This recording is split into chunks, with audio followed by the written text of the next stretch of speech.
जय हिंद दोस्तों, जैसा कि मैंने आपको पिछली वीडियो में बहुत बेहतरीन तरीके से समझाने का काम किया था, अब मैं उसी चैप्टर को कंटिन्यू करने का काम कर रहा हूँ। कहीं ना कहीं ये चैप्टर आज समाप्त हो जाएगा। इस वीडियो में आपको बहुत बेहतरीन तरीके से ये चैप्टर कहीं ना कहीं समाप्त होते हुए दिख रहा होगा। आपको मैंने पिछली वीडियो में बहुत तरीके से आपको पहला चैप्टर जो था कोशिका पढ़ाने का काम किया, दूसरा गुणसूत्र पढ़ाने का काम किया, जो तीसरा जो चैप्टर था जिसका कंकाल तंत्र नाम हुआ करता था उसको मैं पढ़ाने का कहीं ना कहीं काम कर रहा हूँ। कहीं ना कहीं ये चैप्टर खत्म होने की कगार पर है। आगे पढ़ते हैं इसको। इसका जो चैप्टर है ना, अब इसको हमको क्या पढ़ना है, ज्वाइंट वगैरह पढ़ने हैं। ज्वाइंट क्या होता है, किस प्रकार होता है, इस बारे में हम बात करने का काम करेंगे। आप लोग देखिए, आते हैं टॉपिक पर। टॉपिक क्या कहता है, कुंदम जो ज्वाइंट होता है उसके बारे में बहुत बेहतरीन तरीके से आपको समझाने का काम करेंगे। इस प्रकार की जो संधि होती है, संधि का मतलब हिंदी में आपको बोल रही है संधि, और हिंदी में इंग्लिश का जो मीन्स होता है उसका नाम होता है ज्वाइंट। ज्वाइंट का हिंदी मीन्स होता है संधि। इसी को बताने का यह काम कर रहे हैं। इस प्रकार की जो संधि होती है, ये इस प्रकार की संधि में गुहा खाली स्थान होता है तथा जो हड्डी इससे जुड़ती है उसके ऊपरी भाग को गोल रहता है। यह सभी दिशाओं में मूव कर सकती है। यानी इसको हम बोल सकते हैं बॉल एंड सॉकेट। जैसे मान लीजिए मेरा ये हाथ है, इस प्रकार की हड्डी काम कर रही है। ये जो बॉल है ना, इसका जो एक हिस्सा है वो कहीं ना कहीं बॉल का काम करता है, जो कंधे का जो दूसरा हिस्सा है वो कहीं ना कहीं गहराई होती है, और उसमें जो दोनों हैं वो एक दूसरे फिक्स होने का काम करते हैं। और इसी प्रकार हम अपने हाथ को कहीं ना कहीं घुमा पाते हैं। ज्वाइंट, इसी को हम ज्वाइंट कहते हैं ना। इसके बाद बात करते हैं, जैसे कि आपको बताना है पेल्विक और फीमर का जो बताने का काम किया है। बहुत महत्वपूर्ण चीजें हैं, आपको बता देंगे। यह क्वेश्चन जो आया है आपको एसएससी में देखने को मिला है। महत्वपूर्ण तरीके से ये क्वेश्चन बनता है। एग्जामिनर आपसे इस प्रकार बात करने का काम करता है कि बताइए वह कौन सी हड्डी जो चारों दिशाओं में मूव करने का, यानी अधिक से अधिक मूव करने वाली हड्डी कौन सी होती है। तो आपका कहीं ना कहीं जो उदाहरण बन रहा होगा, कुंडल हड्डी का नाम आप लोग लेने का काम करेंगे। इसमें आपको जो उदाहरण देखने को मिलते हैं वो पेल्विक प्लस फीमर, स्कैपुला और ह्यूमरस। स्कैपुला और ह्यूमरस मैंने आपको कल बताया था। स्कैपुला क्या होता है, जो मेरा ये वाला हिस्सा होता है ना, ये देखिए थोड़ा सा, ये वाला जो हिस्सा है इसको क्या बोलते हैं, स्कैपुला। क्या बोलते हैं, स्कैपुला। इसको क्या बोलते हैं, ह्यूमरस। क्या बोलते हैं, इस हड्डी का नाम क्या था, ह्यूमरस। मैंने आपको कल की वीडियो में बहुत बेहतरीन तरीके से इसको समझाने का काम किया है, तो आपको समझ में आ गई होगा कि जो अधिक मूव करता है उसको क्या बोलते हैं, कुंदन या ज्वाइंट बोल सकते हैं। इसका तो कब्जा हड्डी का नाम बताइए। कब्जा क्या होता है, कब्जा जो ज्वाइंट होता है यह संधि, यह ज्वाइंट या संधि आप नाम दोनों कह सकते हैं। यह जो ज्वाइंट होते हैं यह केवल एक ही ओर से गति करने की अनुमति देता है, जैसे कि कोहनी और गुठरा। समझिए कब्जा ज्वाइंट किस प्रकार काम करते हैं। आपने कहीं ना कहीं अपने गेटों में देखे होंगे, बहुत बेहतरीन जगह से कहीं ना कहीं आपने देखने का काम किया होगा। जो आपके जो गेट के कब्जे है वो कहीं ना कहीं एक तरफ मूव करने का काम करते हैं और दूसरी तरफ मूव करने का काम नहीं करते। इसी प्रकार अपना जो हाथ होता है, यहाँ पर मान लीजिए एक ज्वाइंट है, इसको कब्जा ज्वाइंट बोलने का हम काम करेंगे। और यहाँ पर इस प्रकार इसको घुमाएंगे, इस प्रकार घुमाएंगे, और यहाँ पर ये क्या हो जाता है, लॉक हो जाता है। इससे नीचे नहीं जाएगा। इससे नीचे जाने पर क्या होगा, हाथ टूटने का काम हो जाएगा आपका, ठीक है ना। तो इसकी कोशिश भी मत करना कि नीचे करने का आप काम कर रहे हैं। तो समझ रहे होगे आप कि जो ये हाथ है ह्यूमरस से जुड़ा हुआ है, और ये क्या है, इसको ज्वाइंट बोलते हैं, कब्जा ज्वाइंट बोलते हैं इसको। इस प्रकार रख रहे हैं तो यहाँ पर क्या है, लॉक हो जाता है, और इसी को कहीं ना कहीं कब्जा ज्वाइंट कहने का काम कर रहे होते हैं। इसी प्रकार जो हड्डी होती है वह अपने पैरों में भी देखने को मिलती है। जो पैर की जो हड्डी होती है वो कहीं ना कहीं महत्वपूर्ण भूमिका निभाने का कार्य करती है। आप आगे की ओर जाएंगी, पीछे की ओर मूव कर सकते हैं, बट आप उसको आगे की ओर जब ले जाएंगे तो एक सीमित जगह पर यह जाकर लॉक हो जाने का काम करती है। इसके बाद आगे जब बात करेंगे तो उसके बाद होगी अपने कौन सी, खूंटी संधि। खूंटी जो संधि होती है इसका आकार खूंटी के समान होता है। एक दूसरे के ऊपर रखी होती है, जैसे कि आपको कशेरी को दंड, ऊपरी भाग तथा एटलस तथा निचला भाग होता है। आपको बता दें किस प्रकार की ये संधि है, वो किस प्रकार का काम करती है। आप समझिएगा, ये आपसे क्या कहने का काम करे, कशेरी कुंडल। आपको मैंने बताया था कशेरी कुंडल, मेरु रज्जु, रीढ़ की हड्डी, तीनों का नाम एक ही होता है। कहीं ना कहीं ये रीढ़ की हड्डी का बात करने का काम कर रहे हैं। आपने रीढ़ की हड्डी को देखा होगा, निचले हिस्सा और उसके ऊपर वाला हिस्सा होता है, वो कहीं ना कहीं दोनों ही हड्डियां होती हैं। यानी हड्डी को हड्डी से ज्वाइन करने का जो कार्य करता है और उसको जोड़ने का जो काम करता है उसको क्या बोलते हैं, खूंटी संधि या खूंटी ज्वाइंट बोलने का काम करेंगे। इसके बाद जो अगला पॉइंट है वो बेहतरीन तरीके से आपको मैं समझाने का कार्य कर रहा हूँ। इसका जो अगला पॉइंट है इसका नाम है ग्लाइडिंग संधि। ग्लाइडिंग संधि क्या होती है, इसके बारे में महत्वपूर्ण जानकारी। यह एक दूसरे पर फिसलती है, यह एक दूसरे पर फिसलती है और थोड़ा भी गति प्रदान करती है, थोड़ा गति प्रदान करती है, जैसे कार्पल और टर्सल। कार्पल और टर्सल, मैंने आपको प्रत्येक हड्डी के नाम, उनकी दोनों नाम यानी इंग्लिश मीन्स और हिंदी मीन्स, और उनको दिखाया भी है कि कौन सी हड्डी कहाँ पर होती है। तो आपको इन चीज़ों में कहीं ना कहीं कन्फ्यूजन होना नहीं चाहिए, क्योंकि मैंने आपको बहुत बेहतरीन तरीके से समझाने का काम किया है। जितने भी मेरे विद्यार्थी हैं उनको पता होगा, जो बेहतरीन तरीके से डेली क्लास ले रहे हैं उन्हें बेहतरीन तरीके से पता होगा कि कहीं ना कहीं सर जो है पिछली वीडियो से सारी चीज़ें रिलेटेड होती हुई जा रही हैं। जो चैप्टर हैं आपके वो कहीं ना कहीं पहला चैप्टर है, उसके बाद जो गुण आपका जो अगला चैप्टर था गुणसूत्र, उसमें भी कोशिका शब्द का प्रयोग किया गया। कोशिका को मैंने उसमें भी समझाया था। पहला चैप्टर तो था ही कोशिका का, उसको भी मैंने बहुत बेहतरीन तरीके से समझाया। जब कंकाल तंत्र आया तो उसको भी मैंने बेहतरीन तरीके से समझाने का कार्य किया, और आज ये लगभग समाप्त होने की कगार पर है। तो आप समझिए कि बायोलॉजी के अपने थ्योरी जो चैप्टर है वो कहीं ना कहीं कंप्लीट होने का कार्य कर रहे हैं। और इसके बाद बात करेंगे ग्लाइडिंग संधि। यह एक दूसरे को फिसलने का कार्य करती है, जैसे कार्पल और टर्सल ये एक दूसरे को फिसलने का कार्य करती है। तो आपको पता होगा जैसे घुटने की हड्डी, घुटने की जो हड्डी होती है वो एक दूसरे को फिसलने का कार्य करती है। इसके बीच में एक द्रव्य पाया जाता है जिसको साइनोकोबाल्मिन नामक द्रव्य पाते हैं। अगर साइनोकोबाल्मिन नामक द्रव्य की कमी हो जाती है तो कहीं ना कहीं बूढ़े लोगों में इसको बोल सकते हैं ज्वाइंट पेन की शिकायत आपको देखने को मिलती है। आपको मैं बता दें कि जो ज्वाइंट पेन होता है उसका एक महत्वपूर्ण कारण होता है। एग्जामिनर आपसे इस प्रकार क्वेश्चन करने का काम कर रहा होता है कि बताइए कि किस द्रव्य की कमी के कारण आपको ज्वाइंट पेन की शिकायत होने का कारण होता है। तो मैंने आपको बताया था कि साइनोकोबाल्मिन नामक जो द्रव्य होता है वह हड्डियों के बीच में लगा होता है और उसी के कारण हम मूव कर सकते हैं, और इसकी कमी के कारण ज्वाइंट पेन होने की शिकायत हो जाती है। मैंने कल आपको यह भी बताया था कि जो व्यक्ति अधिक काम करते हैं, खड़े रहते हैं या वर्क कोई काम करते हैं, हैवी लोड का काम करते हैं, तो उनके हाथ पैर दुखने के महत्वपूर्ण कारण यह होता है कि उनकी जो हड्डियां होती हैं उसमें लैक्टिक एसिड होता है वह जम जाता है, जिस कारण व्यक्तियों को थकावट होने का भी एक महत्वपूर्ण कारण नहीं है कि आपके जो शरीर में लैक्टिक एसिड की मात्रा बढ़ जाती है जिससे आपको थकावट महसूस होती है। थकावट महसूस होने का कार्य करती है, लेकिन यह जो लैक्टिक एसिड है जब आपकी हड्डियों में जम जाता है, हड्डियों के ऊपर आ जाता है तो यह आपको दर्द का कारण बनता है। इसी कारण आपने देखा होगा कहीं ना कहीं बड़े से बड़े लोगों के और छोटे से छोटे बच्चों के भी आजकल हाथ पर दुखने का महत्वपूर्ण कारण बन चुका है, क्योंकि कहीं ना कहीं आजकल फिजिकल जो वर्क है वो कहीं ना कहीं कम होता जा रहा है। आजकल ज़्यादातर लोग आपको बता दें जॉगिंग एक्सरसाइज से बहुत दूरी बनाने का कार्य करते हैं। बहुत कम ही लोग हैं जो सुबह मॉर्निंग में जॉगिंग के लिए या घूमने के लिए जाते हैं। आजकल तो सभी लोग क्या है 7-7 बजे 8-8 बजे उठने का ही कार्य करते हैं ना, आप लोग समझ रहे होंगे।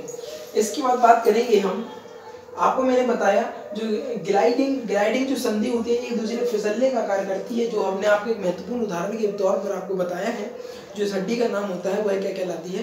पैरों की हड्डी कहलाती है। बहुत बढ़िया तरीके से आपको समझ में आ रहा होगा। आपके दिमाग में एक मानचित्र यानी 3D मैप जिस टाइप का बनना चाहिए कंकाल का, जो हम आपको समझाने का कार्य कर रहे हैं कि अब सर ने पैर की बात कही है तो कौन से हिस्से की बात हो रही है? पैर के हिस्से में टांग की बात हो रही है कि जांग की बात हो रही है? सारी चीज़ों को आपको बहुत बेहतरीन तरीके से आपके दिमाग में इन चीज़ों को आना चाहिए जिससे कि आपको सारी चीज़ें क्लियर हो सके। इसके बाद बढ़ेंगे सैंडल संधि। सैंडल जो संधि होती है बहुत महत्वपूर्ण संधि होती है। यह एक समान होती है, यह एक समान होती है, किंतु यह एक निश्चित सीमा में होती है। यह गति कर सकती है जैसे कि अंगूठा। बहुत महत्वपूर्ण सैंडल संधि के बारे में नहीं, सैंडल जॉइंट होता है, इसका महत्वपूर्ण उदाहरण होता है आपका अंगूठा। आप देख सकते हैं चारों तरफ मूव करने का कार्य करता है, और देखिए आप इस प्रकार चारों तरफ मूव करने का काम कर रहे हैं। महत्वपूर्ण उदाहरण यह होता है। एग्जामिनर आपसे इस प्रकार क्वेश्चन इस प्रकार करने का कार्य कर रहा होता है आपसे कि बताइए सैंडल संधि का महत्वपूर्ण उदाहरण कौन सा होगा। तो आपको पता होना चाहिए कि आपके सर ने बहुत बेहतरीन तरीके से आपको समझाने का कार्य किया था, और हमारे जितने भी विद्यार्थी उन्हें पता होगा कि सर ने अंगूठा बताने का कार्य किया था, महत्वपूर्ण उदाहरण के तौर पर लिखवाया था। इसको इम्पोर्टेंट करके भी हम लिखने का कार्य करेंगे जिससे कि आपके दिमाग में बहुत बेहतरीन तरीके से चीज़ें समझ में आ जाएँ और दिमाग में बस जाए। ऐसा होता है कभी कभी आपको बताएं कि जो आपका दिमाग होता है ना, वो आपका दिमाग सिर्फ और सिर्फ एक चीज़ को मूव करता है। कहना सर जी किस चीज़ को करता है? तो इसका मैं आपको बता दूँ, इसको सिर्फ और सिर्फ एक उदाहरण यह है जो आपका जो दिमाग है वही चीज़ को मूव करता है। जैसे कि मैंने किसी पर्टिकुलर चीज़ को लिखा इम्पोर्टेंट, तो आपका दिमाग उस जगह को, उस शब्द को, उस शब्द को, उस लेसन को बहुत बेहतरीन तरीके से कैप्चर करने का कार्य करता है, क्योंकि उसको क्या है, अपने दिमाग में हाईलाइट करने का कार्य किया। बहुत से व्यक्ति आपने देखा होगा जो बुक को पढ़ते समय हाइलाइटर वो अपने पास में रखते हैं, वो उसको हाईलाइट करते हैं। हाईलाइट एक्चुअली वो किताब पर तो कर ही रहे होते हैं, साथ ही साथ कहीं ना कहीं वो अपने दिमाग में भी हाईलाइट करने का कार्य कर रहे होते हैं, जिससे कि उन्हें बहुत बेहतरीन तरीके से चीज़ें समझ में आए और उनको बहुत बेहतरीन तरीके से याद रहने का कार्य करें। इसके बाद आगे बढ़ने का कार्य करते हैं हम कि जो बनावट के अनुसार हड्डियाँ कितने प्रकार की होती है। महत्वपूर्ण क्वेश्चन, बहुत महत्वपूर्ण क्वेश्चन कहने का हम कार्य करेंगे। एग्जामिनर क्वेश्चन करता है कि बताइए बनावट के आधार पर हड्डियों की संख्या कितनी होती है, तो कहीं ना कहीं आपका आंसर होना चाहिए वो 5 होना चाहिए। कितनी होती है भैया जी? कहना सर जी, मेरे सर जी ने बहुत बेहतरीन तरीके से हमें समझाने का कार्य किया था। वो क्या था आंसर? कहना सर जी 5 आंसर है इसका। पहले हेडिंग का नाम करेंगे। पहली जो हेडिंग है उसका नाम होगा चपटी हड्डी। महत्वपूर्ण, इंपॉर्टेंट, ये 5 पॉइंट के ऊपर आप इंपॉर्टेंट लिखने का कार्य कीजिए, क्योंकि ये कहीं ना कहीं बहुत बेहतरीन से एग्जामों में आपको देखने को मिलती है। यहाँ पर मैं आपको इंपॉर्टेंट लिखने का कार्य करूंगा। देखिए जी, एसएससी में आपको देखने को मिला, एमटीएस में देखने को मिला। इस वाले क्वेश्चन की अगर बात करें तो ये आरआरबी में देखने को मिला, आरपीएफ में देखने को मिला, और इसके बाद ये जो वाला ये जो है आपका, ये है एमटीएस में भी दिखा और एमटीएस में भी दिखा, यूपीएससी में भी आपको देखने को मिला और आरपीएफ में भी है क्वेश्चन आपको देखने को मिला।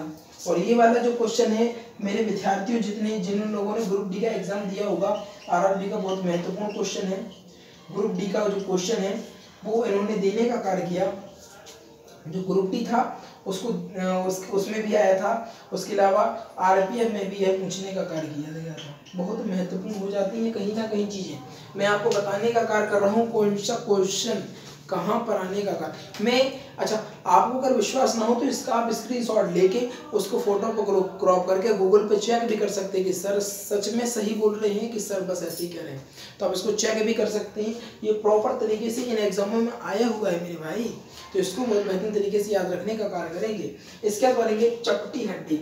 चपटी हड्डी क्या होती है? ये हमारे आंतरिक अंगों की रक्षा प्रदान करने का काम करती है। इसको पसली और खोपड़ी कहने का कार्य करते हैं। जो चपटी हड्डी होती है वो पसलियाँ होती हैं, कहीं ना कहीं जो चपटी हड्डी होती है वो कहीं ना कहीं पसली के समान दिखने का कार्य करती है। इसका महत्वपूर्ण उदाहरण आपको पसली देखने को मिलता है और खोपड़ी, है ना। यह क्या करता है? हमारे आंतरिक अंगों की रक्षा करने का कार्य करता है, जिससे कि हमारे जो आंतरिक अंग जैसे फेफड़ा हो गया, दिमाग में नसें हो गई, तंत्रिका तंत्र हो गया, खोपड़ी के अंदर जो तंत्रिका तंत्र है उसको हो गया, उसको संरक्षित रखने का कार्य करने का कार्य करती है।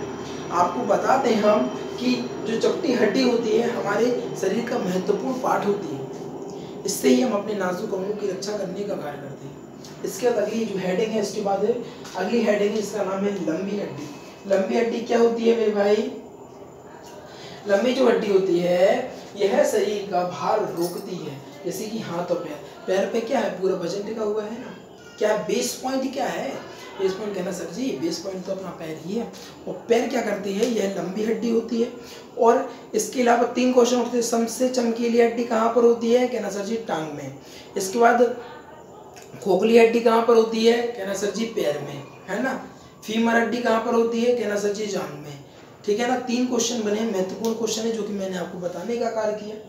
और आपको यह भी समझ में आ गया होगा कि लंबी जो हड्डी होती है भार रोकने का कार्य करती है। इसका महत्वपूर्ण उदाहरण आपको हाथ और पैर देखने को मिलते हैं, है ना।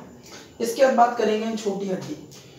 छोटी हड्डी के बारे में बात करेंगे। यह आकार में सबसे छोटी होती है। यह आकार में छोटी तथा स्थिरता प्रदान करने का कार्य करती है, जैसे टर्सल हल्का गति कर सकती है। इसका महत्वपूर्ण उदाहरण आपको छोटी उंगली भी देखने को मिलती है। इस प्रकार की ये छोटी उंगली होती है। आपने कभी बाल्टी उठाते हुए, मान लीजिए आपने हैंडपंप से पानी भरा और आप जब बाल्टी उठाएं, अगर आप अपनी छिंगली उंगली को हटा देते हैं तो कहीं ना कहीं भार की जो मात्रा है अत्यधिक आपके हाथों पर उंगली पर पड़ेगी। जबकि आपको बता दें 40 से लेके 45% जो भार है आपका छिंगली उंगली उठाने का कार्य करती है। तो यह अत्यधिक छोटी उंगली होती है और इसके साथ स्थिरता प्रदान, यानी आपकी जो हाथ की पकड़ है वह मजबूती से बनाने का कार्य, भार को एक समान पहुंचाने का कार्य, इस प्रकार का कार्य करने का कार्य करती है। मैं आशा करता हूं कि आपको यह चीजें बहुत बेहतरीन तरीके से समझ में आ रही होंगी। इसका उदाहरण टर्सल टर्सल बहुत बेहतरीन उदाहरण इसका आपको देखने को मिलता है। एग्जामिनर में जो ऑप्शन में या जो पूछा हुआ है उसी को मैंने लिखने का कार्य किया है। टर्सल यह पूछा हुआ है आरआरबी में और आरपीएफ में पूछने का कार्य किया है। इसके बाद ये अनियमित हड्डी क्या होती है? अनियमित हड्डी होती है आकार में अलग अलग रहती है, जैसे कि कशेरुकी की हड्डियाँ, ये हल्का सा गति कर सकती हैं। आपके कशेरुकी यानी आपकी रीढ़ की जो हड्डी है वो छोटी छोटी हड्डियों से मिलकर बनी होती है, पहला पॉइंट क्लियर। उसके बाद ये मूव भी कर सकती हैं। आपको पता है इस प्रकार झुकेंगे तो यहाँ पर मूव, इस प्रकार झुकेंगे तो यहाँ पर मूव, नीचे को झुकेंगे तो नीचे को मूव और ऊपर को झुकेंगे तो इस प्रकार यह मूव करने का कार्य करती है, यानी गति करने का कार्य करती है। इसको क्या बोलते हैं? अनियमित हड्डियाँ बोलते हैं। यह अलग अलग रहती है। यह कशेरुकी की हड्डियों यह हल्का गति प्रदान करने का कार्य करती है। इसके बाद आपकी अगली यानी वो लास्ट हेडिंग जो चैप्टर उसके बाद समाप्त होने का कार्य करेगा। सिग्मोइड, सिग्मोइड यह कठोर, यह हड्डी कठोर होती है, जैसे कि पटेला। क्या होती है? पटेला, जो कि पैर में हड्डी पाई जाती है, सबसे निचले तल में पाई जाती है। मैंने आपको कल बताया था पैर में कौन कौन सी हड्डियाँ पाई जाती हैं और कौन कौन से प्रकार पाए जाते हैं। बहुत बेहतरीन तरीके से समझाने का काम किया था, तो वही हड्डी की बारे में बात कर रहे हैं। तो इसी के साथ आपको बता दें कि चैप्टर की समाप्ति की ओर चलते हैं। ये चैप्टर समाप्त हो गया है।